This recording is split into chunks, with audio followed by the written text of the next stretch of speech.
Right now, I'm gonna talk about identity crisis, and I think identity crisis is, it's common. Like everybody don't want to admit it, but like it's super common. I think because growing up and being in school and being in public school, a lot of people attach themselves to like if you're in school, they give you certain titles like you're the nerd or you're the athlete. You know what I mean? You're the football player, you're the basketball player, you're the smart kid, you're the kid that runs for political office, you're the kid that you know you're the good reader, you're the kid that's great at math, like in school, or you're the class clown. You're the troublemaker, you're the teacher's pet. Like you cling to, it's not as important in elementary, but as you get older, it's like people always want to give you some kind of title.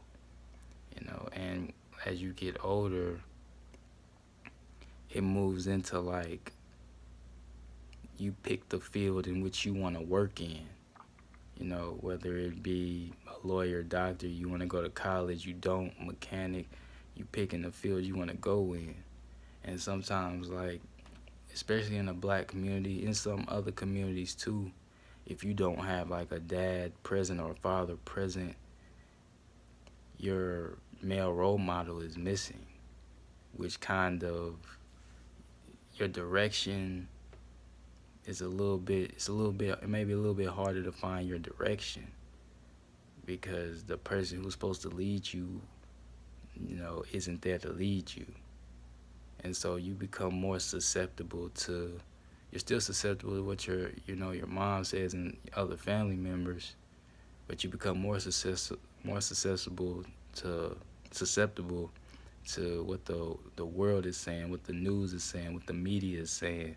You become more susceptible to what they saying, and you become like more susceptible to your environment.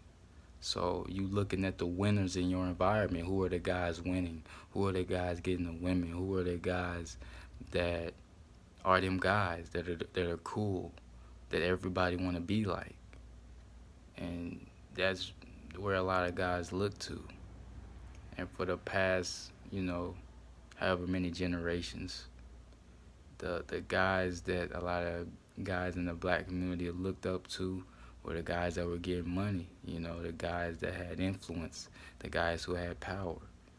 And so I'm gonna stick with the identity crisis topic. If you don't know who you are, if you don't know what you like, if you don't know what you're made of, if what you're made for, what you're capable of, then most likely you're gonna go in whatever direction is popular, whatever direction everybody else says go. You're gonna follow instead of knowing where you should go and being able to be a man that leads, or being a person that goes in the lane that they know that's good for them or that they know that works for them. So if you're a person and you don't know what you stand for, what you should stand for, what you shouldn't stand for, you don't know, you just gonna be following every trend that pop up because you don't stand for anything. You don't know what to stand for. So you following everything.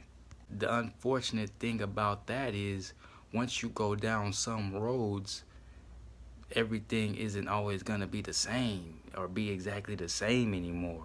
Once you go down certain roads, you go down that road to being a transgender, and you decide to get the big surgery done and have certain things cut off, you can't just walk right back and be the same person you were. You get what I'm saying? So every trend ain't to be followed. Everything ain't for you. Everything ain't for me. And so with whatever you were given, you got to figure out what's for you and what's not for you, what you stand for and what you don't stand for.